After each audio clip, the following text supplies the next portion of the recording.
자, 이제 거기 5절에 취득 시기라는 걸 한번 보겠습니다. 이게 이제 뭐냐면, 취득 시기는 여기 보시면, 세금을 계산해가지고 세금을 신고납한다 그랬잖아요. 근데 내용이 뭐라고 돼 있냐면, 취득일로부터 60일 이내 이렇게 되잖아요. 이 말은요, 취득한 날로부터 무조건 60일이라는 얘기인데, 60일. 그러면 이 상태에서 60일이 지나버리면, 그러니까 요 안에 이때까지 신고납을 안 하면 뭐가 된다 했죠? 가산세가 나옵니다. 그럼 결론은 얘가 가산세부과 여부는 그 정확하게 60일이 지났느냐 안 지났느냐에 따라 달라지잖아요. 근데요, 이 60일은 어차피 날짜는 정해진 거죠. 언제 시작하든 60일이에요. 그러면 신고납부 기한이 이날인지 아니면 이날인지 아니면 이날인지는 뭐에 따라 달라진다? 신고납부 기한 이날이 될 수도 있고 이날이 될 수 있잖아요. 그럼 뭐에 따라 달라지는 거예요? 이 취득일이죠, 취득일. 그죠? 이 취득일이 언제냐에 따라서 신고납부 기한이 달라질 수 있죠. 이날이면 이날이 될 수 있고요. 그죠? 이날을 취득일로 보면 이날이 신고납부 기한이, 그죠? 이날을 취득일로 보게 되면 이날이 신고납부 기한이 되겠죠. 그럼 결론은 얘가 가산세가 부과되느냐 안 되느냐는 여기에 따라 달려 있는 겁니다. 근데 만약에 법적으로 그 취득일을 정해놓지 않으면 나중에 여기가 싸우겠죠. 왜? 우리는 이날이 취득일이니까 이날 갔더니 정확히 신고납부를 했다 그러는데 공무원은 이날이 취득일이라 이날까지 와야 되는 이날 왔으니까 하루 지났다 그러고 아니라고 우기겠죠. 서로 싸우지. 그러면 문제가 생길 수 있으니까 법으로 뭘 정해줘요? 언제? 아까 우리 배웠죠. 취득의 형태에 따라서 각각 언제를 취득일로 볼지를 법으로 정해주는 겁니다. 그럼 무조건 그날부터 며칠, 60일 이렇게 정해지는 거죠. 그걸 우리가 뭐라 그래? 취득일 그래요. 이걸 다른 말로 취득 시기 그런 겁니다. 그러니까 취득세는 그게 중요한 거죠. 왜? 언제를 취득일로 볼지니까 중요한 거니까. 그래서 따로 배우는 거죠. 취득 시기를 배우게 됩니다. 그래서 거기 나와 있는 대로 취득 시기가 나옵니다. 자, 그럼 취득 시기는 취득의 형태에 따라 달라진다 했죠. 그죠? 그럼 취득 시기는 어떻게 되냐면 여기 돼 있죠? 첫 번째 유상승계 취득. 이게 대표적인 뭐야? 아까 우리 매매 같은 걸 하는 거죠. 매매 같은 걸 하게 되면 언제가 취득일이냐? 둘 중에 하나입니다. 하나는 이렇게 돼 있어요. 사실상 잔금 지급일 그래요. 실제 잔금 지급일. 또 하나는 계약상 잔금 지급일. 즉 계약사상 잔금 지급일을 취득일로 본다. 이렇게 돼 있어요. 그럼 말 그대로예요. 이거는 뭐예요? 내가 실제로 돈을 준 날, 그날을 취득일로 봐서 그날부터 60일 그 뜻이고, 이건 뭔 뜻이에요? 무조건 계약서를 쓰면 그 계약서에 있는 잔금 날짜를 취득일로 보겠다. 그런 뜻입니다. 예를 들면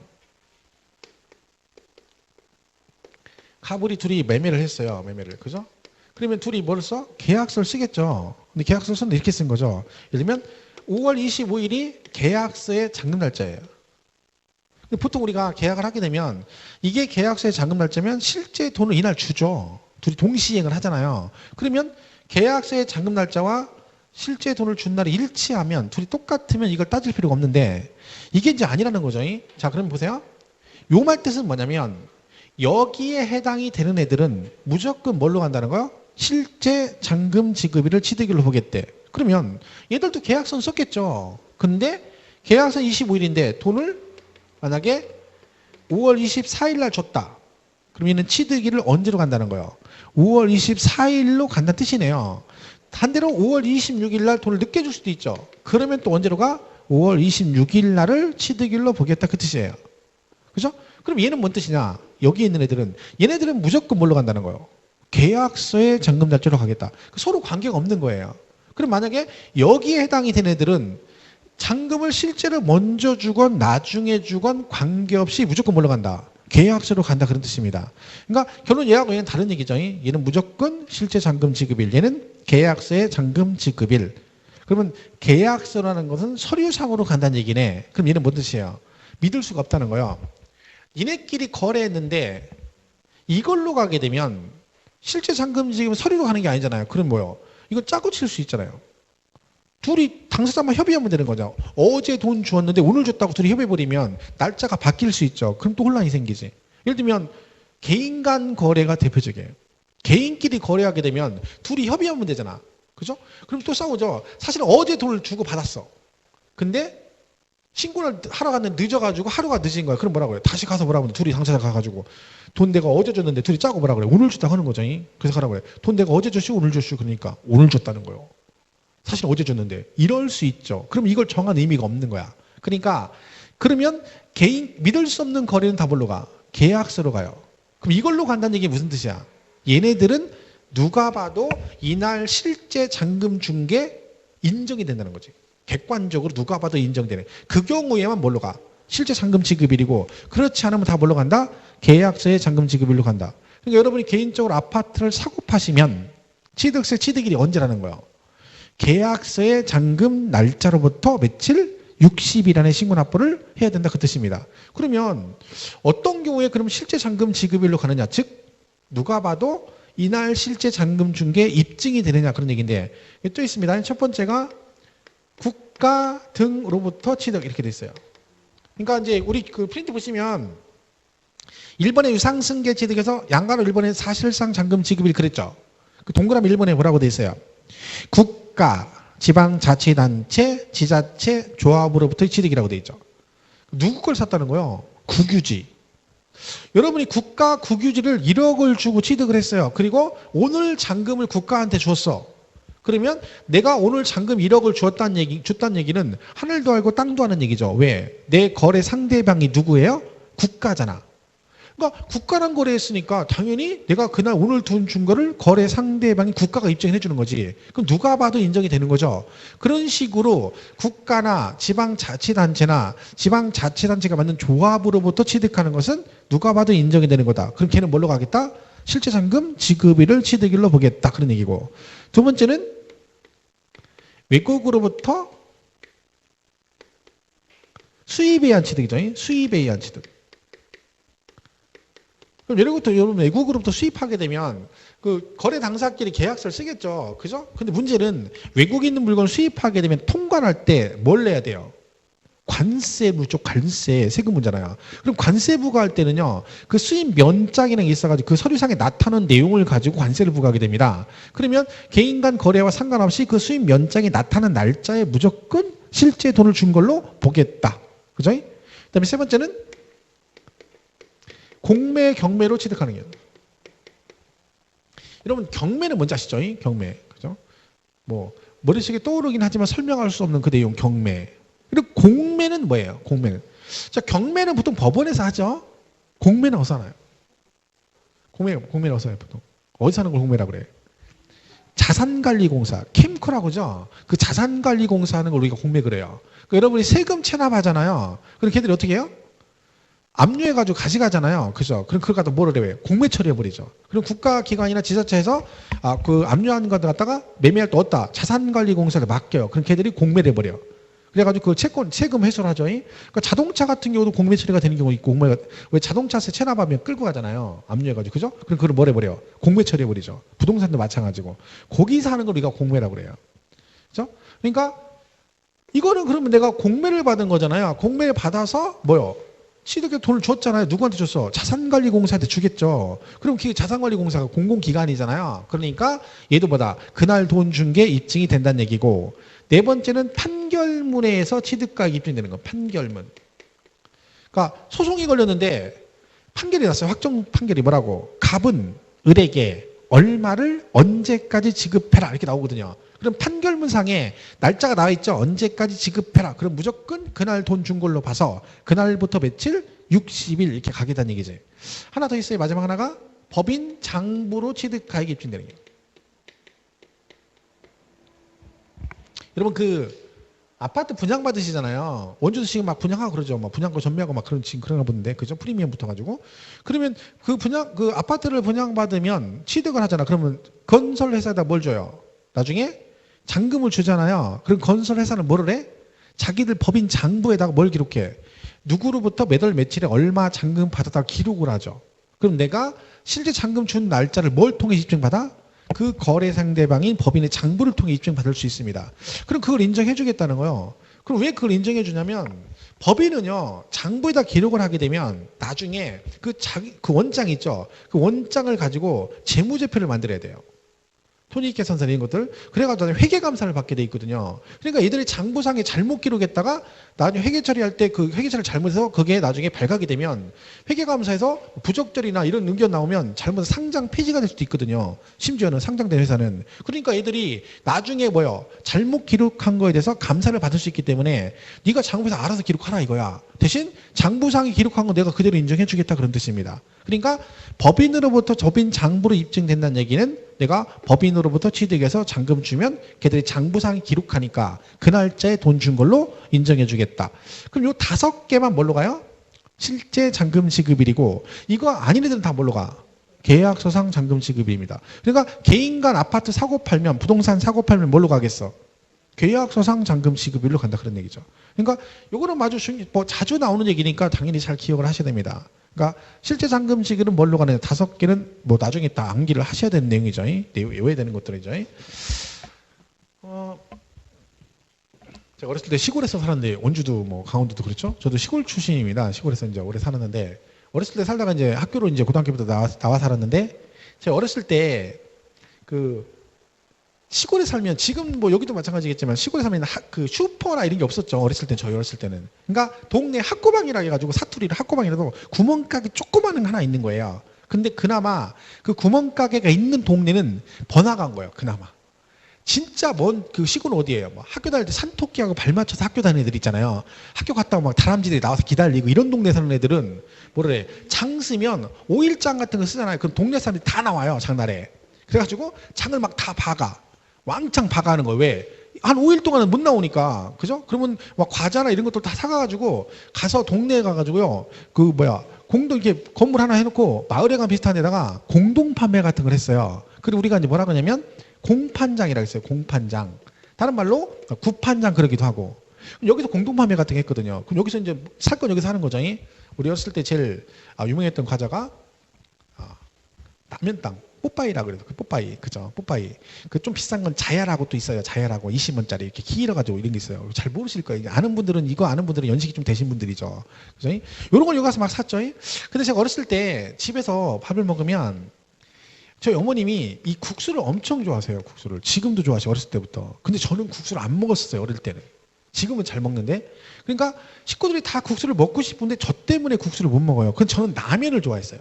국수를 안 먹고 라면을 먹는 거야. 그럼 어머님이 어떻게 해? 저한테 물어봐요. 오늘 국수 삶을 건데 너 먹을까? 그러면 안 먹는다 그래요. 그러면 어머니가 국수 삶아. 그리고 저만 라면을 끓여줬어요. 그 식구들 밥 먹을 때 할머니, 아버지, 엄마, 누나, 동생 다 있는데 전부 다 국수 먹고 저만 옆에서 라면을 먹었어요. 왜 그럴게요? 어머니가 왜 저만 라면을 끓여줬겠어? 국수 안 주고. 제가 아들이잖아. 그중에 제가 장남이에요. 장남. 그래서 제가 장남이어가지고 어머님이 그냥 다른 애들은 안 돼요. 제가 남동생이 있어요. 하나가. 근데 걔가 한번 이 말 했다가 이 말 끝에 엄마가 뭐라 하겠어? 사투리로 좀 심한 대로 저 배지가 불러가지고 저기 때문에 이렇게 나오는 거야. 안 되는 거야. 그러니까 저는 장남이라 제가 얘기하면 어머니가 그냥 해주는 거예요. 그러니까 지금도 남동생이랑 식구들이 지금도 엊그제도 모였었는데 조카 결혼식이라 가끔가다 그 얘기를 해요. 옛날 얘기를. 그때 형은 오빠는 막 이렇게 얘기를 해. 저는 기억이 잘 안 나요. 그죠? 장남의 비애를 누가 알겠습니까? 아무도 모릅니다. 장남 혜택을 본다고 생각하는데 그 압박감이나 심리적 그게 얼마나 큰지 모르실 거야. 막 어머니 아버지 막 아들 이 장남자는 이러니까 막 장남들은 맨날 머릿속에 어떻게든 내가 잘 돼가지고 막 식구들 막 이 생각이 막 꽉 차 있는 거예요. 그리고 모험도 못해요. 내가 잘못되면 집안이 잘못될까봐 모험을 못하는 거야. 그걸 얼마나 큰데요. 근데 그걸 모르는 거지. 어쨌든 이 국수를 먹고 그럼 제가 심부름을 어렸을 때 다 다녔겠죠. 어쨌든 그죠? 그러면 시골에서 이 국수 사러 가면 어디 가서 샀겠어? 여기 가서 샀겠죠. 여기 가서 그죠? 그래서 이렇게 되는 거예요. 그죠? 그래서 국수 공판장 국수를 어디 가서? 공판장에 가서 샀다. 그래서 국수 공판장 이렇게 하면 돼요. 근데 이걸 외우라 했더니 이제 외웠어요. 그래 국수 공판장. 그 시험을 봤는데 나왔어요. 실제 잔금 지급에서 국수 수가 없는 거예요. 왜? 왜라고 돼? 왜? 근데 이걸 외워가지고 여기 없네. 그러면 안 되죠. 그건 알아서 해야지. 국수인데 이 수가 뭐예요? 외국으로부터 수입이고요. 이 장이 뭐예요? 법인 장부 그 뜻이니까 그건 알아서 해야지. 그게 힘들면 차라리 그냥 앞자 따서 국의 공판법 이렇게 외우는 게 낫지. 근데 이게 발음이 좀 앞뒤가 안 맞잖아요. 그러니까 국수를 어디 가서 공판장에 가서 산다. 그럼 국은 국가. 그럼 이 국이 국만 외우면 안 되는 거죠. 그게 미역국인지 콩나물국인지 기억을 해야지. 국만 외웠다가 나중에 국가. 근데 국가란 뜻이 아니잖아요. 뒤에 뭐가 있어요? 국가, 지방자치단체, 지자체 조합이거든요. 그 거기까지 여러분이 알고 가야 되는 거지. 그 심지어는 시험 문제 모의고사 같은 뭐 문제 내면 어떻게 되냐면 이걸 내잖아요. 그럼 뭐라고 내? 지방자치단체로부터 취득 이렇게 되잖아요. 그러면 국수공판장인데 지는 없잖아요. 그러니까 틀렸다는 거, 아니라는 거. 이런 사람도 있다니까. 그거는 알아서 해야지. 국가지자체 조합. 수는 뭐야? 외국으로부터 수입에 의한 취득, 공매, 경매, 판결문, 장은 법인, 장부로 가격 입증되는 이렇게 되는 거죠. 그러면 이 국수공판장 5개만 뭘로 본다? 객관적 취득으로 봐서 뭘로 가고 실제 잔금 지급일이고 요 뺀 나머지는 다 뭘로 간다? 계약서상 잔금 지급일을 취득일로 본다. 이렇게 보시면 되겠죠. 일단 뭐 그렇게 보시면 됩니다. 그래서 1, 2, 3, 4, 5 돼 있는 거 보시면 되겠고 나머지는 계약상 잔금 지급일이다. 뭐 기타 내용은 지금 읽지 마시고요. 자, 넘어가면 이제 2번에 연부취득이 나와요. 연부취득. 그럼 보겠습니다. 연부취득은 그 말 뜻을 이해하면 되죠. 연부취득 이렇게 돼 있죠. 연부로 취득했대. 자, 얘는 이런 뜻이에요. 취득을 하긴 했는데 이게 지금 연부가 뭐냐면 돈을 얼마 만에 한 번씩 준다는 뜻인가요? 1년에 한 번씩 지불하는 조건부로 취득하는 걸 뭐라고 그래? 연부취득 그래요. 그러니까 내가 취득을 했는데 취득 가액을 할부도 아니고 연에 1년에 한 번씩 돈을 주는 거예요. 그러면 상식적으로 연부취득을 할 때 보통은 그 취득 가액이 많은 걸 가지고 연부취득을 해서 적은 걸 하겠어요. 큰 거죠. 그죠? 많은 거. 설마 5천만 원짜리 뭐 부동산 샀는데 한꺼번에 돈 줄 수가 없으니까 1년에 1,000만 원씩 5년간 나눠준다. 이렇게는 안 하겠죠. 그러니까 보통은 취득 가액이 큰 거죠. 예를 들면 제가 땅을 하나 샀어요. 요새 돈이 없어가지고 경기가 안 좋아 돈이 없어서 그냥 싼 거 하나 샀어. 싼 거 100억짜리. 옛날 같으면 일시불로 확 주는데 요새 돈이 없어서 100억짜리 하나 샀어요. 자, 그러면 이 100억을 한꺼번에 못 줘요. 경기가 안 좋아서. 그렇다고 이거를요 36개월 할부 그러긴 좀 그렇잖아요. 100억을 36개월 할부하면 이자까지 하면 한 달에 한 3억씩 줘야 되잖아. 매달. 그래서 이걸 어떻게 계약을 해? 이렇게 안 하고 5년간 그래서 이렇게 되는 거죠. 5년간 1년에 얼마씩? 20억씩 주는 조건 이런 식으로 계약하는 거예요. 그걸 뭐라 그래? 연부취득 그래요. 그럼 예를 들면 말 그대로 가면 5번에 걸쳐 나눠주는 거잖아요. 20억, 20억, 20억, 20억, 20억 이렇게 준다는 얘기예요. 그러면요 취득세는요 부동산을 취득했을 때 내는 거잖아요. 그럼 이 사람은 실제로 이 부동산을 몇 년 지나야지 취득하나요? 5년이 지나야 돈 다 줘야 되니까. 그럼 취득세를 언제 내야 돼? 5년 지나고 나서 요 100억 다 주면 이때 가서 여기다 4% 이렇게 곱해가지고 세금을 내는 게 맞잖아요. 그죠? 그런데 문제는 뭐냐면 이 세금은 항상 올림픽 정신이에요. 올림픽 정신. 세금은 더 빨리 더 많이. 그러니까 세금은 가능하면 뭐요? 빨리 걷고 가능하면 많이 걷자. 이게 기본 취지예요. 그러니까 여러분이 세법 배울 때는 머릿속에 그게 있어야 돼. 더 빨리 더 많이. 뭐라고요? 빨리 걷고 많이 걷고 이걸 머릿속에 넣고 있어야 돼. 자, 시험 문제 이렇게 나왔어요. 하나의 과세 대상 물건에 동시에 2개 이상 세율이 동시에 적용이 되면 그중에 높은 세율과 낮은 세율 중 어느 걸 적용한다? 높은 세율이요. 왜요?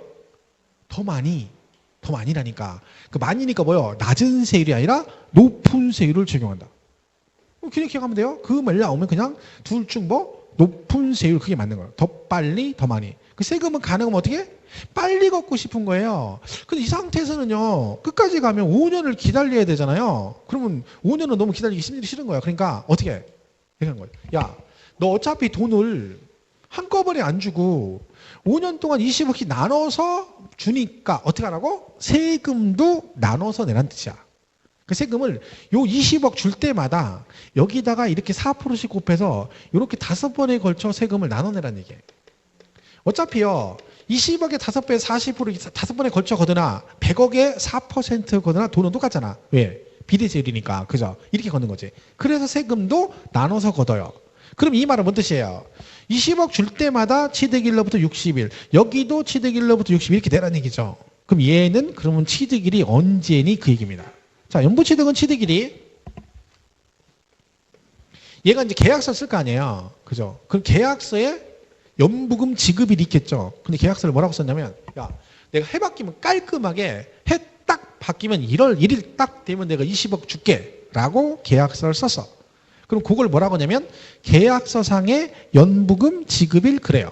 근데 얘가 1월 1일 딱 됐는데 돈을 딱 주려고 했는데 못 줘. 1월 1일에는. 왜? 1월 1일에 왜 돈을 못 줘요? 빨간 글씨. 은행이 문 닫아서. 그게 안 되는 거야. 그죠? 그래서 1월 3일 날 돈을 줬어요. 그러면요, 1월 1일을 뭐라고 하냐면 계약서상의 연부금 지급일 그래요. 얘는요, 얘 실제 돈을 이날 줬죠. 이건 뭐라 그래? 사실상 연부금 지급일 그래요. 그럼 얘는 취득일이 언제냐? 이날이에요. 그러니까 연부취득은 계약서가 아니라 뭘로가?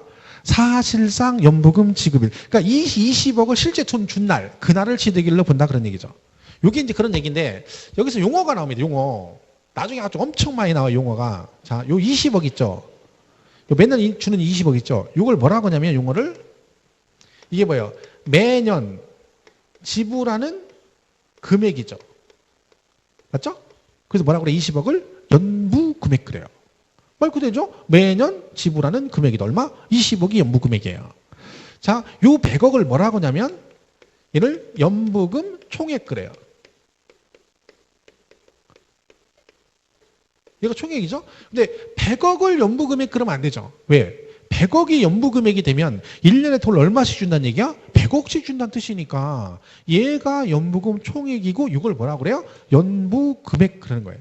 어차피 이거는 나중에 과세표준이나 뭐 할 때 계속 나와요. 면세점 할 때도 나오고 용어가 엄청 많이 나오는 얘기예요. 그러니까 연부금액이 뜻이 뭐냐? 뭐 그대로죠. 매년 지불하는 금액을 말한다.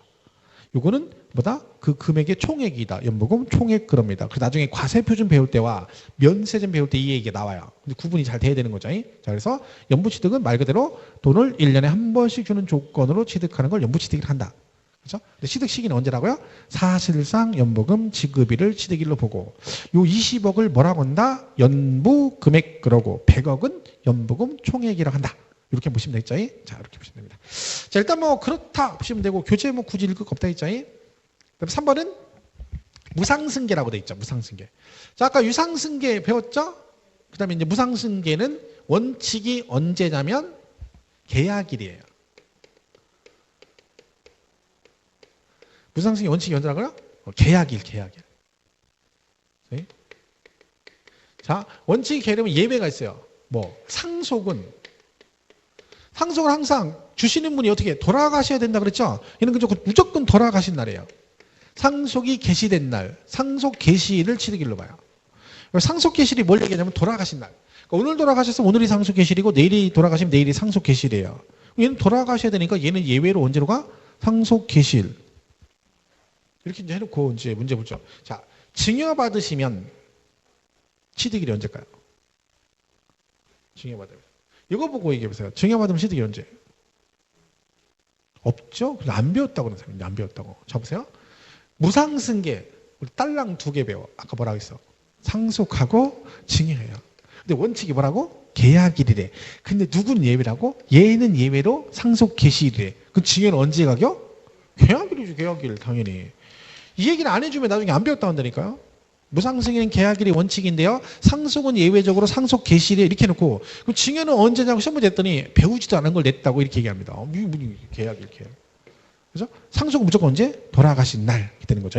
무상승계 원칙이 계약일이고 상속은 예외로 뭐다? 돌아가신 날 상속 개시일이다. 이렇게 보시면 되겠죠? 그다음 4번은 부동산 원시 취득에서 1번에 건축물 해가지고 뒤에 넘어가면 동그라미 1번만 볼게요. 건축물. 자, 건축물을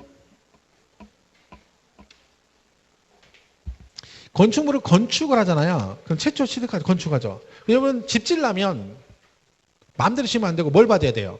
허가 받고 짓죠. 건축허가. 그죠? 얘가 허가를 받고 집을 지었습니다. 그럼 여러분 허가 받고 집 짓고 나면 다 완공하고 나서 무조건 들어가 살면 됩니까? 우리 허가 받고 짓고 나면 뭐 받는다 그래 마지막에? 준공검사 받는다 그러죠 보통. 그죠? 준공검사를 받아야 됩니다. 그러니까 사용 승인을 받아야 되는 거죠. 그죠? 그러니까 허가받고 지은 건축물은 허가란 얘기는 뭐예요? 내가 이렇게 집을 짓겠다고 설계 도면을 냈어. 그랬더니 원주시에서 보고 뭐라 그래? 알았어. 그럼 너 요대로 지어라고 하는 게 허가예요.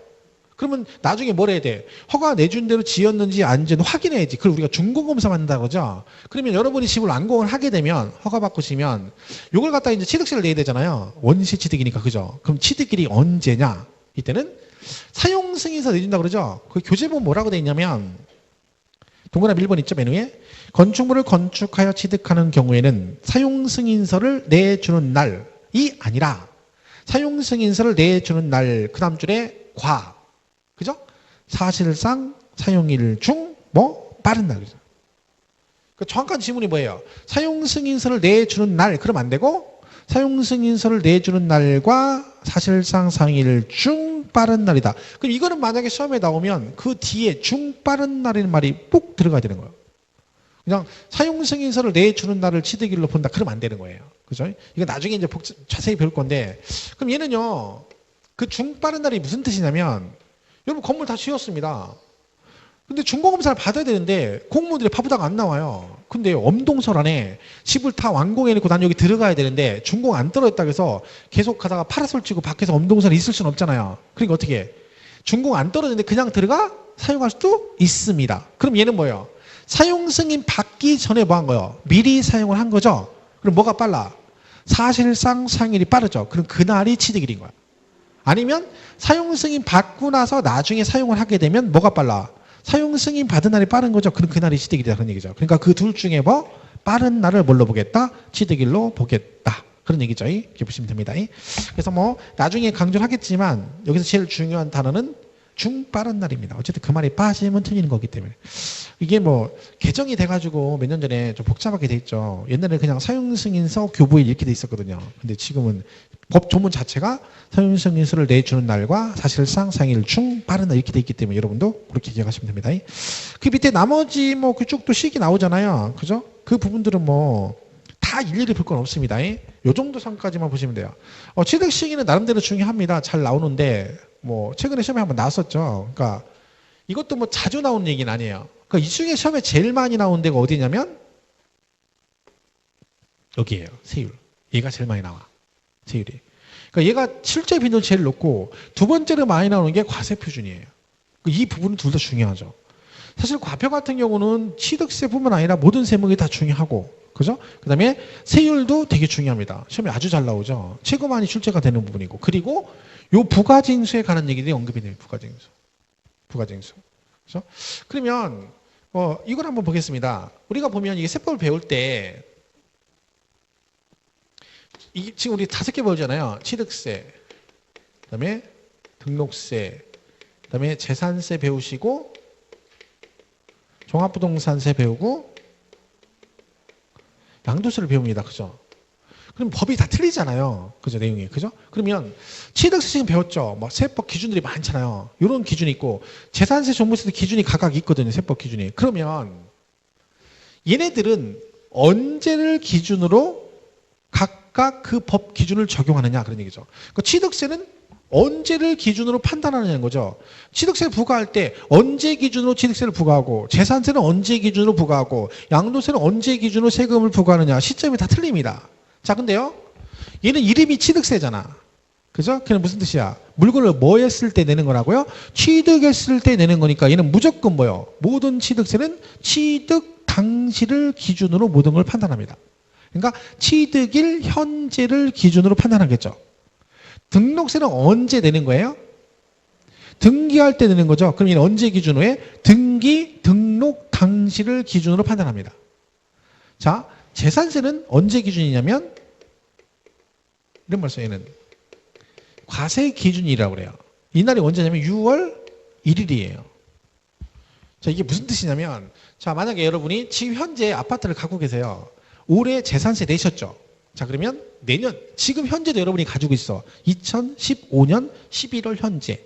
그러면 내년 2016년도에도 재산세가 나오겠죠. 그러면 지금 여러분이 가지고 있으니까 무조건 내년도 재산세도 여러분이 내야 되느냐? 낼 수도 있고 안 낼 수도 있습니다. 그러면 왜 그래요? 재산세는 누가 세금을 내냐면 그 재산의 실제 소유자입니다. 사실상 소유자. 그러면 쉽게 말하면 이제 주인이 되는 거죠. 소유자가. 그러면 그 기준이 재산세는 그 전년도 11월 달 현재 소유자가 세금을 내는 게 아니라 언제 기준이라고요? 6월 1일이에요. 그럼 내년 2016년도 재산세 납세 의무자는 누구야? 2016년 6월 1일 현재 소유자예요. 그럼 만약에 여러분 지금 현재 여러분이 가지고 있잖아. 그럼 여러분이 만약에 뭘 해버리면 내년 6월 1일 되기 전에 팔아버리면 내년도 재산세는 여러분이 안 내는 거야. 왜? 내년 6월 1일 현재 여러분이 소유자가 아니잖아. 무슨 말 이해가시죠? 그러니까 재산세는 무조건 6월 1일이죠. 6월 1일. 그럼 이게 이제 민감한 거죠. 예를 들면 만약에 집을 파는데 사고 파는데 계약서 쓸 거 아니에요. 그럼 계약서의 잔금 날짜가 5월 말부터 6월 초에 걸려 있으면 이때쯤으로 만약에 쓰게 되면 이 날짜를 언제로 가냐에 따라서 재산세를 내가 낼 수도 있고 상대방이 낼 수 있는 거예요. 그죠? 왜? 법이 이렇게 돼 있으니까. 그럼 여러분이 만약에 집을 팔고 싶다. 그러면 계약서 쓸 때 잔금 날짜를 6월 1일, 늦어도 6월 1일. 그러니까 5월달, 가능하면 5월달 안에 잔금 날짜로 가는 게 좋죠. 아니, 등기까지 넘겨버리면 깔끔하고. 그럼 여러분이 재산세를 안 내는 거지. 그러면 사는 사람은, 만약에 사는 사람은 어떻게 돼요? 가능하면 6월 1일 지나고 계약서의 잔금 날짜를 6월 2일 이쯤에 해야 되는 거야. 왜? 그래야 본인이 재산세를 안 내는 거지. 이게 되게 민감한 부분이죠. 옛날에는요, 이런 거 중개사 공부사람이 많지 않았기 때문에 이런 걸 몰랐거든요. 그러니까 재산세가 나오면 그러려고 냈는데 요즘에는 아는 사람이 많아요. 공부하는 사람이 많다 보니까. 그러니까 계약서 쓸 때, 잔금 날짜 계약 쓸 때 잔금 날짜를 뭐 5월 31일, 6월 1일, 2일 이때 걸리잖아요. 그럼 되게 민감해요. 왜? 그거를 날짜를 언제로 하냐에 따라서 세금을 네가 내냐 내가 내냐 결정되거든. 이거 복잡한 거야 그게. 너무 아는 게 많아지니까 더 복잡해지는 거지. 옛날에는 모르니까 그냥 내버렸는데 지금은 아니거든요. 막 서로 따져. 그럼 만약에 이런 식으로 날짜 걸리면 골치 아픈 거죠. 양쪽 다 이 얘기를 알고 있어. 그럼 서로 양보를 안 할 거 아니야. 그죠? 그럼 골치 아파지는 거예요. 그러니까 중개업자는 나중에 이런 일이 발생하면 절대 설명해주면 안 됩니다. 상대방한테. 그 사람들이 모르고 있는데 가서 이게 원래 이날 기준으로 하거든요. 그런 얘기 쓸데없는 얘기하면 계약 깨질 수 있지. 왜? 중개업자는 세법을 설명할 의무가 없습니다. 왜? 공인중개사는 세무사가 아니잖아요. 그러니까 법적인 의무가 없는 거야. 우리는 할 수도 없고 대신 알고는 있어야죠. 왜? 그래야지 이거 얘기가 되지. 아는 거 하나도 없어가지고 중개하려면 뭐 물어보기만 하면 몰라가지고 맨날 세법 물어봤더니 잘 모른다고 기다려고 하고 세법 책 갖고 와가지고 몇 년 전에 배운 세법책 갖다 펴놔가지고 알려주고 앉았어. 벌써 개정됐는데 이러면 안 되는 거지. 공부를 본인이 해야 되는 거지. 공인중개사는 나중에 자격증 현업하시면 공부를 많이 해야 됩니다. 세법 공부 많이 해야 되고. 그리고 토지 같은 거 하실 분들은 공법을 잘해야 됩니다. 공법. 예를 들면 일반적으로 토지하려면 건축법하고 국계법은 잘 하셔야 됩니다. 건축법 같은 게 되게 많이 필요하거든요. 왜냐하면 건축법에 보면 막 내용들이 실제로 나가면 다 써먹습니다. 사용하고. 저도 옛날에 현업을 잠깐 했었거든요. 자격증 따고 1년 정도 했는데 진짜 나갔더니 내가 책에서 배웠던 공법에 배웠던 건축법 내용이 진짜 다 적용이 되는 거예요. 그 내용들이. 실제 실무에 딱 접목이 되니까 깜짝 놀랐어요. 그걸 몰랐으면 골치 아팠겠죠. 근데 그런 것들이 되게 많아요. 그러니까 토지 하실 분들 그런 걸 많이 해야 되는 거죠. 세법은 기본이에요. 나가면 맨날 이거 물어봐요. 여러분도 그렇잖아. 집 사고 팔 때 맨날 뭐 물어봐? 세금 물어보는 거지. 집을 팔라고 그래. 양도세 맨날 물어보잖아요. 그럼 양도세 비과세가 되니 안 되니 막 이런 거 물어보거든. 근데 그거를 중개업자가 기본적인 상황을 알고 있어 아우트라인 얘기를 해줘야 되는데 물어보니까 몰라가지고 맨날 뭐라 그래. 잠깐만 기다려보세요. 그럼 전화해. 언니 이거 어떻게 돼? 그럼 끊고 또 물어보니까 잠깐만 또 전화해. 언니 또 이거 물어봐. 그럼 그 사람이 뭐라고 했어? 그 언니 좀 소개시켜달라고 그렇게 하겠지. 맨날 언니한테 물어보면 되나? 자기가 알아야 되는 거지. 그래서 얘는 무조건 윤활 기준이에요. 그죠? 그럼 종합부동산세는 뭐예요? 무조건 얘 따라가요. 왜요? 종부세는요, 재산세를 안 내면 종합부동산을 낼 수가 없어요. 종부세는 누가 내는 거야? 재산세 내는 사람 중에서 그 재산이 많으면 거기다 추가로 내는 게 뭐예요? 종합부동산세예요. 그러니까 얘는 누구하고 똑같아? 재산세하고 똑같아요. 얘도 6월 1일 기준으로 가는 거야. 양도세는요, 이게 중요하죠. 우리는 실무에서 보면요. 양도일 현재를 기준으로 해요. 모든 기준이. 여기서 양도일이 언제냐면 대금 청산이 그런데 쉽게 얘기하면 실제 상금 지급일을 말해요. 이날이 양도일이야. 이런 것도 우리가 상식적으로 알고 있어야 되는 거죠. 예를 한번 들어볼게요. 자, 여러분이 집을 팔아. 근데 이날이 계약일이고요. 그다음에 중도금 치고요. 뭐야? 잔금을 쳐요. 근데 여러분 양도세 비과세 받으려면 1세대 1주택에 2년 이상 보유를 해야만이 양도세 비과세를 받아요. 자, 그럼 예를 한번 들어볼게요. 여기서 만약에 이 사람이 집을 파는데 여러분이 계약일, 자, 갑자기 팔게 됐어요. 급하게. 그래서 계약을 했어. 근데 계약하고 계약금을 받았는데 계약을 받았는데 날짜를 따져봤더니 1세대 1주택에 2년 보유가 안 됐어. 여기서 만약에 1년 11개월 20일이에요. 그러면 열흘 정도 모질라죠? 2년에서? 그럼 이건 이 상태에서 이 사람 그대로 팔면 지금 계약금 받았어요? 이 상태에서 계약하고? 그럼 얘는 비과세, 양도세 비과세를 받을 수 있을까 없을까요? 양도세 비과세. 이익이니까요. 받을 수 있습니다. 왜? 양도세는 언제 기준이라고요? 잔금 날짜 기준이에요.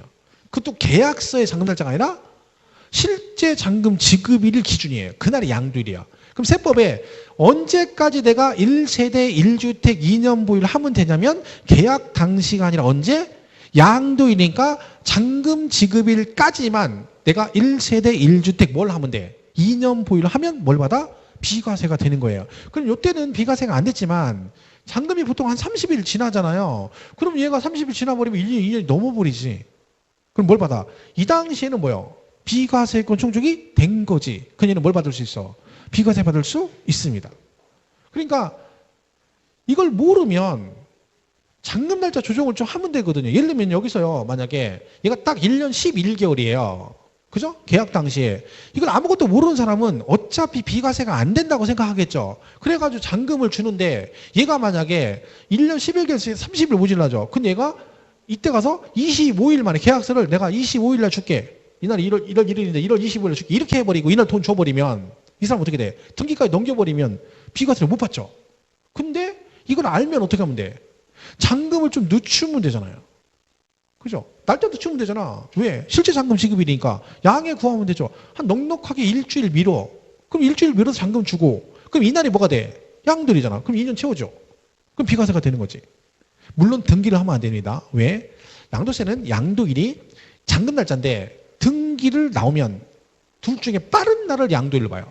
그러니까 잔금은 늦췄는데 잔금만 늦게 주고 등기를 해버렸어. 그럼 등기신 날이에요. 무슨 말 이해 가시죠? 그러니까 잔금 주고 등기를 나중에 하면 이날이 양도일이고 잔금 전에 등기를 먼저 하면 등기 친 날이 양도일이 되는 거야. 그러니까 잔금 날짜 늦추려면 뭘 안 하고 등기는 안 한 상태에 늦춰야지. 알았어. 그럼 내가 등기를 일단 해줄게. 대신 잔금만 늦춰줘. 그건 의미가 없는 거야. 그건 의미가 없는 거지. 같이 미뤄야 되는 거지. 이게 이런 얘기거든요. 그럼 충분히 비과세 받을 수 있음에도 불구하고 모르면 세금을 내게 되죠. 그럼 이게 돈이 몇 천만 원이 될 수도 있는 겁니다. 아무것도 아닌 것 같아도. 세율도 나중에 양도세 가면요. 1년 보유했을 때와 2년 보유했을 때 세율이 달라요. 근데요. 만약 여러분이 금매를 팔아가지고 11개월 25일이야. 그죠? 잔금 날짜까지 가니까 11개월 25일이야. 그 1년 미만이면 세율이 50%거든요. 근데 1년 딱 채우면 40%로 바뀌어요. 그럼 어떻게 하면 돼? 잔금을 늦춰야지. 늦춰서 1년을 채우면 되죠. 그러면 세율이 10%가 차이 나는 거야. 그럼 과표가 1억이면 1,000만 원 차이 나는 거죠. 이런 것들이 이런 얘기거든요. 양도일 기준이다. 이게 가장 기본인 거죠. 제가 제일 많이 질문 받는 게 뭐냐면 이거예요. 집이 이제 있어. 이런 분이 있거든요. 부모님하고 자녀가 같이 살아요. 근데 이거는 부모님 집이고 이 자식이 여기 학가한 거예요. 그 얘도 집이 있어. 집을 전세 주고 부모님 집에 같이 살아요. 그러면 이 사람들은 1세대 몇 주택이야? 2주택이에요. 그죠? 근데 이제 아들이 갑자기 집을 팔게 된 거예요. 그래서 팔게 된 거죠. 근데 금매를 팔다 보니까 계약을 한 거야. 잔금을 받았어요. 근데 이때 당시 세대 분리가 안 돼서 이렇게 돼 있는 거야. 그럼 이때 몇 주택이야? 1세대 2주택이죠. 그럼 이분이 이제 와서 그러는 거야. 자식이. 나 지금 이렇게 해서 계약금 받았는데 나 양도세 비과세 받을 수 있냐 없냐 물어봐요. 받을 수 있어 없어요? 계약 당시에 아버지하고 자식이 같이 살아. 1세대 2주택이잖아. 비과세 받을 수 있어 없어? 계약해서 이미 잔금 받았어. 그게 안 돼요. 이거 되게 많이 물어봐요. 그럼 여러분들만 이 상황이 되면 누군가 물어보거나 여러분 이 상황 되면 보통 사람들은 뭐라고 생각하겠어? 안 된다고 생각할 수 있죠. 됩니까 안 됩니까? 되죠. 어떻게 하면 돼요? 같은 세대잖아. 여러분 세대는 1세대는 뭐만 하면 돼? 주소만 옮기면 끝나요. 주소만. 아버지하고 같은 세대 오니까 1세대가 된 거 2주택 아니에요. 그럼 어떻게 하면 돼? 자식이 주소를 옮기면 돼요. 그 세대 분리해버리면 뭐예요? 아버지도 1세대 1주택이고 자식도 1세대 1주택이에요. 근데 지금 뭐예요? 이미 계약을 하고 잔금 받았죠? 뭔 상관이에요? 양도세 언제 기준이라 있어? 잔금날짜 기준이 있잖아요. 잔금날짜. 그럼 계약 당시 이렇게 돼서도 뭐 하면 돼? 계약금 받고 나서 뭐 하면 돼? 주소 옮기면 돼. 주소. 그럼 몇 주택이야? 1세대 1주택이에요. 그럼 얘는 양도 이제 비과세 되는 거지. 그러니까 무조건 세법은 기본적으로 양도세는 양도일 기준이란 말이 그런 뜻이거든요. 근데 이걸 잘 모르니까 비과세가 안 된다고 생각하고 이 사람들이 주소를 문제는 뭐예요? 안 된다고 생각하면 굳이 주소를 안 옮기거든요. 그러면 잔금 지급 등기 칠 때까지 주소를 옮기지 않으면 몇 주택자야? 2주택자야. 그럼 세금 왕창 내죠. 알면 이거 해놓고도 뭐라고 하면 돼? 내가 이거 아직 못했으니까 계약금 잔금 아직 안 받았으니까 얼른 가서 뭐 하면 돼? 주소 옮기면 끝나는 거거든. 그럼 세금 비과세 받는데 이거 하나 때문에 세금을 몇천 낸다. 그럼 말이 안 되는 거지. 그러니까 배워야 되는 거예요. 그러니까 중개사 공부는 저는 개인적으로 자격증 따는 것만 아니면 이건 진짜 공부해볼 만한 공부입니다. 어디 가서 이 기간에 그 6과목이 다 해당되는 건데 그걸 어디 가서 배울 데가 없어요. 중개사 공부를 오래 하면 좀 이렇게 몇 달 배우면 뉴스 보면 그 뉴스에 부동산 이게 막 나오잖아요. 그럼 그게 귀에 들어옵니다. 아, 이게 이 얘기구나. 상식적인 거 되게 많이 알게 되죠. 이거 배워가지고 재산도 보호할 수 있고. 그죠? 모르면 여러분 사기당해서 얼마나 많이 아세요? 부동산 같은 거? 진짜 말도 안 되게 사기당해서 많아요. 제가 대전에서 그런 경우가 있어요. 대전에서 어떤 사람이 아파트를, 미분양 아파트를 막 열 몇 채 사가지고요. 싸게 사가지고, 덤핑을 사가지고 다 전세를 준 거예요. 열 몇 채를. 그리고 나서 이 대출 받은 게 있을 거 아니야. 그다가 이제 내다가 안 되니까 얘가 은행 대출을 또 받았는데 어떻게? 근데 이미 다 뭐 있어? 전세 등기 돼 있잖아요. 그러니까 전화를 다 한 거예요. 세입자한테. 전화해서 내가 사정이 생겨서 그러니까 하루만 주소를 옮겨달라. 주소만 하루만 빼달라 그런 거야. 그러니까 모르는 사람들은 주인이 그냥 얘기하니까 하루만 했다가 오늘 뺐다가 내일 다시 넣으라니까 들어준 거예요. 그중에 대부분이. 그리고 나서 이제 다시 주소 원위치에서 전입신고를 했어요. 그리고 아무 일이 넘어갔어. 나중에 경매가 들어온 거야. 그 전체가. 그 주인들이 세입자는 아무것도 모르잖아요. 봤더니 어떻게 된 거야? 그때 대출받은 거야. 주소 옮겼을 때. 그러면 얘가 선순위였는데 주소 옮기니까 등기부 띄면 주소가 없죠. 전출신고 돼 있으니까. 그러면 은행에서는 다른 거 안 봅니다. 서류상에 하자 없으면 해주는 거야. 그러니까 거기에 아무도 전입세대가 없으니까 그걸 담보로 돈을 빌려준 거야. 그리고 걔가 선순위가 된 거죠. 저당권 설정됐으니까. 그리고 나중에 전입신고를 했더니 걔가 후순위가 된 거야. 그리고 경매가 딱 들어가니까 그 세입자는 돈 한 푼도 못 받는 거예요. 왜? 전부 다 누가 선순위야? 은행이 선순위예요. 근데 그때 당시 심각했어요. 왜? 그 막 전재산 다 날린 거야. 막 그 집 해가지고 전세 들어 1억씩 막 근근히 모아가지고 다 들어갔는데 한 푼도 못 받아. 왜? 걔가 금액이 크니까 임대차 보호법 적용도 못 받고. 그래서 그게 열 몇 명이 걸려가지고요. 너무 심각해가지고 대전 뉴스에 나왔어요. 프로그램 1시간짜리 프로그램에. 가지고 막 그 나오는 거예요. 그러면 기자들도 이제 방법이 있나 찾아주는 거잖아요. 방법이 없어요. 주인이 자기가 그걸 갚아주지 않는 한은 은행 빚을 갚아서 그걸 풀지 않는 한은 방법이 없는 거야. 근데 은행 주인은 뭐 돈이 없지. 있었으면 그게 가지도 않았겠죠. 근데 만약에 여러분 아는 사람 같았으면 저 같았으면 하루에 두 쪽 나도 전입신고 안 하죠. 왜? 그 옮기는 순간 대항력을 잃어버려. 그러면 다시 전입신고하면 그때부터 순위가 되는 거지. 그럼 절대 해주면 안 되는 거야. 예? 안 돼. 그거는 그 사람한테 가더라도 형법상에도 그 사람만 처벌받는 거지. 세입자가 돈 받을 방법 없는 거죠. 민사 가더라도 그 당사자가 돈이 없는 득대 받을 거예요. 못 받지. 그러니까 무조건 세입자는 죽는 거죠. 그 돈 다 날리는 거죠. 한 푼도 못 받고. 근데 여러분 이게 아무것도 아닌 것 같지만 이게 굉장히 중요한 부분이잖아요. 근데 그거 뉴스에 나와가지고 어마어마했습니다. 그러면 중개사 배운 사람은 여러분이 배우면 절대로 안 옮겨주죠. 나는 못한다. 왜? 옮기면 분명히 문제가 생기는데 그걸 왜 해주겠어요? 그러니까 우리가 계약서 같은 거 쓸 때도 매매 계약 쓸 때도 계약 당시만 등기부를 떼보면 안 되는 거야.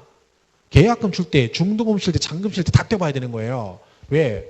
그 사이에 걔가 또 뭐 할 수 있어? 은행 담보해가 돈 빌릴 수 있잖아요. 그럼 문제가 생길 수 있는 거야. 그러니까 항상 계약 당시도 그날 잔금 칠 때도 아 이거 지난번에 계약할 때 띈 거 이게 아니라 그래서 원래 중개업자는 그 당시에 다시 그걸 띄워줘요. 있는 자리에서 바로 등기부 현 시점 계약 시점에 딱 띄는 거야.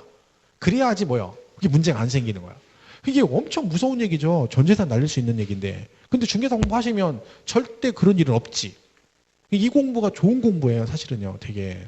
그러니까 여러분도 공부도 좋은데 그냥 내가 일상생활에 얻는 지식을 얻는다 생각하고 좀 마음을 좀 가볍게 갖는 것도 필요합니다. 그러면 훨씬 이해도 빠르고 부담도 덜한 거예요. 근데 무조건 공부해서 자격증만 따야 된다라고 인식을 하게 되면 너무 짜증나고 힘든 거예요. 왜? 외워야 되고 막 그런데 안 들어가니까 이해도 안 가고 스트레스 받죠. 그럼 공부가 더 안 되는 거지. 그런 차원에서 보시면 되는 거예요. 좀 마음을 좀 편하게 가는 게 중요합니다. 그래도 편해지진 않아요. 어차피 지금은 지금이 제일 좋아. 좀 지나면 놀러 가도 마음이 안 편해요. 도서관에서 놀아야 마음이 편해. 이왕 노는 거 도서관 가서 하루 종일 놀아. 그럼 마음이 편해요. 그리고 집에 올 때 되면 하루 종일 놀았는데 뿌듯해. 뭐 한 거 같고. 근데 나가서 꽃놀이 가가지고 막 놀고 와. 재밌게 놀고 왔어. 불편해요. 왜? 공부해야 되는데 막 마음이 그게 있는 거야. 좀 있으면 그런 생각이 든다니까. 지금은 그나마 다행히 괜찮은 거예요, 지금은. 그러니까 올해 가기 전까지 좀 이렇게 적응 훈련 하시고, 놀러도 갔다 와. 이제 해바퀴 뭐 못 가. 빨간 글씨도 없어, 그때. 빨간 글씨도 수업을 해. 놀러도 못 가요. 뭐 일요일 날 나와서 공부해야지. 시험 보고 막 이래야 돼. 정신 없다니까. 그러니까 스키도 올해 마지막 다 12월 가기 전에 특히 한번 타시고, 그죠? 공부 열심히 하셔야 됩니다. 자, 어쨌든 요게 지금 보시면 그럼 이 시점이라는 게 별거 아닌 것 같지만 되게 중요한 얘기죠. 그러니까 취득세는 언제 기준이고, 취득일 기준이고, 얘는 등기등록 당시 기준이고, 얘는요, 과세 기준일이고, 양도세는 언제 기준이라고요? 양도일 현재를 기준으로 한다. 이렇게 보시면 됩니다. 자, 그래서 거기 내용은 뭐 그렇게 보시면 되고요. 나머지는 뭐 크게 읽을 거 없습니다. 나중에 보시면 되겠습니다. 보시고 뒤에 그 매일학습 문제는 그냥 여러분이 풀어보세요. 그냥 차근 시간 날 때 한번 쭉 읽어보세요. 밑에 해설이 있고, 그러니까 그냥 보시고, 거기 뭐 안 배운 것도 있긴 있거든요. 과점주의기 같은 거. 너무 근데 이 문제를 막 푸시고 부담 가질 필요 없어요. 맞춰야 된다 그런 생각 하지 마세요. 맞추는 게 이상한 거야. 그죠? 못 맞추는 게 정상이에요. 그러니까 굳이 뭐 그 OX를 맞췄다 안 맞췄다 신경 쓰지 마시고 그냥 경험 삼아 한 번씩 이렇게 보는 거니까 읽어보시면 되는 거지 괜히 스트레스 받지 마시고 그렇게 보시면 됩니다. 자, 오늘 배운 거 한 5분 정도만 정리하고 마치겠습니다. 자, 요것만 보죠. 총론 말고 요 그대로. 자, 우리가 대상은 이렇게 돼 있다 했죠? 이 정해진 대상을 뭐 하면 취득하면 된다. 취득은 뭐가 있다 했어요? 사실상 취득과 간주 취득이 있는데 사실상 취득은 다시 뭘로 나온다? 승계 취득과 원시 취득으로 나오고 승계는 다시 대가를 주느냐 아니면 공짜로 받느냐에 따라서 유상과 무상승계 취득이 있고 원시는 최초 취득인데 토지 같은 거 매립간척 같은 거 하거나 건축물을 새로 건축하는 게 원시 취득이고요. 간주는 뭐라겠어요? 취득 안 했는데도 취득한 거로 본다. 그래서 토지에 뭘 한다? 지목을 변경해서 가액이 증가되면 증가된 만큼 취득으로 간주해서 과세를 하겠다. 그죠? 그리고 납세 의무자는 공부상의 취득자와 사실상 취득자 둘 다 납세 의무가 있고 주체구주부 취득자 있다 했죠. 요거 나오면 뭘 기억하시면 된다? 얘가 나오면 무조건 얘가 납세 의무자다. 그럼 맞는 거다. 아니면 틀렸다. 고르시면 된다겠죠. 그리고 주택조합이 조합원 용으로 취득했다. 그러면 조합원권이니까 누가 내고? 조합원이 내고. 조합원용 외의 부동산 그러면 조합이 세금을 내면 된다. 그죠? 그리고 상속을 받으면 피상속인 아니고 누가? 상속인이 세금을 내고 외국으로부터 수입하면 수입하는 자가 납세 의무를 지게 됩니다. 이때 그러면 과세 사실상 취득 그다음에 여기 뭐 있어요? 요거 있죠? 그럼 취득일 언제를 취득일로 보냐? 취득 시기 배웠죠. 취득 시기는 유상승계 취득은 사실상 잔금 지급일과 계약상 잔금 지급일로 가는데 실제 잔금 지급일은 누가 봐도 이 금액을 실제 준 거 인정이 되는 경우 뭐라 했어요? 국수 공판자. 국수를 공판장에 가서 산다. 그래서 국가 등으로부터 취득, 외국으로부터 수입에 의한 경우 공매, 경매, 판결문, 법인 장부로 취득하기 입증되는 경우. 요 5개 빼곤 다 뭘로 간다? 계약서상 잔금 지급일이고 연보 취득은 돈을 1년에 한 번씩 지불하는 조건으로 취득하는데 얘는 사실상 연부금 지급일을 취득일로 한다. 이때 매년 지불하는 금액을 연부 금액 그러고 전체 금액을 총액 그런다겠죠. 그거 보시면 되고요. 무상승계는 원칙은 언제인데 계약일인데 누구는 상속은 항상 언제다? 돌아가신 날 상속 개시일을 취득일로 본다. 결론은 증여는 언제가 취득일이다? 계약일을 취득일로 한다. 건축물 건축을 했을 때 허가받고 지은 경우는 사용승인서를 내주는 날과 사실상 성일 중 먼 날 빠른 날을 취득일로 보겠다. 이렇게 보시면 됩니다. 뭐 여기까지 하겠습니다. 그죠? 여기까지 정리하시고 다음 주는 아까 말씀드린 기본서 나오니까 그죠? 받으셔가지고 좀 공부 이어서 가도록 하겠습니다. 고생 많았습니다. 다음 주에 뵙겠습니다. 반갑습니다. 고맙습니다.